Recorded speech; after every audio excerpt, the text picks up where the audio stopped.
For the first time, Indonesia held the G20 Presidency, a cooperation forum of 20 of the world's major economies from December 1st, 2021 to November 30th, 2022. MGN's Sophie Al-Mahmoud has a full review of Indonesia's largely successful G20 presidency in 2022.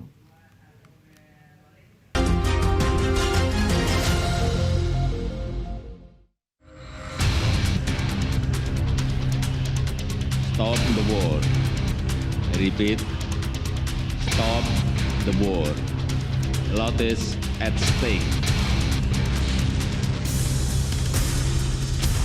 Dengan ini, I hereby saya nyatakan declare KTT the G20 Summit G20 di Bali, Indonesia, of Indonesia ditutup. hereby closed. Indonesia has just completed the important task of serving as a G20 president for 2022. But the task was considered very challenging because during its chairmanship, Indonesia had to deal with complicated and extraordinary global situations. The lingering impact of the COVID-19 pandemic, the food and energy crisis, the economic crisis, the shadow of a recession, climate change, and the war in Ukraine complicated the task the Indonesia had to carry out as a chair of the G20. Realizing the difficult global situation and crisis, Indonesia worked hard during its G20 presidency by trying to continue the agenda that had not been completed during the previous presidency, as well as formulating a roadmap for global recovery. Indonesia chose the theme for Recover Together, Recover Stronger, which covered three strategic issues: strengthening the global health architecture, answering digital-based economy transformation, and supporting the transition to sustainable energy. In the 1 year it led the G20, Indonesia organized several working groups and dialogue forums related to the three priorities issue before final summit held in Bali on the 15th to the 16th of November this year. A total of 17 heads of state attended the summit in person. Representatives of international organizations, leaders of multinational companies, and several influential world leaders also participate in the event. Under the Indonesian presidency, the G20 summit succeeded in adopting the leaders' declarations. They contain 52 paragraphs, which cover all three priorities issues of the Indonesian presidency, including the need to uphold international law and the multilateral system, and commitment to dealing with economic crisis, including through international macro-policy cooperations.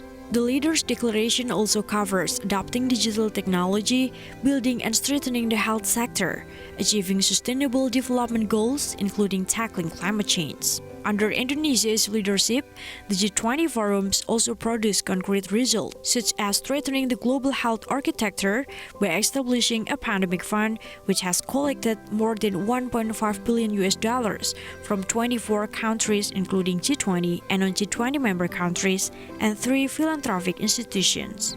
Meanwhile, to support the sustainable energy transition, an energy transformation mechanism or ETM country platform has been formed in Indonesia by accelerating the closure of coal-based power plants and the development of fair and sustainable renewable energy. Under the energy transition mechanism, especially for Indonesia, a funding commitment of $20 billion has been obtained from the Just Energy Transition Program or JETP.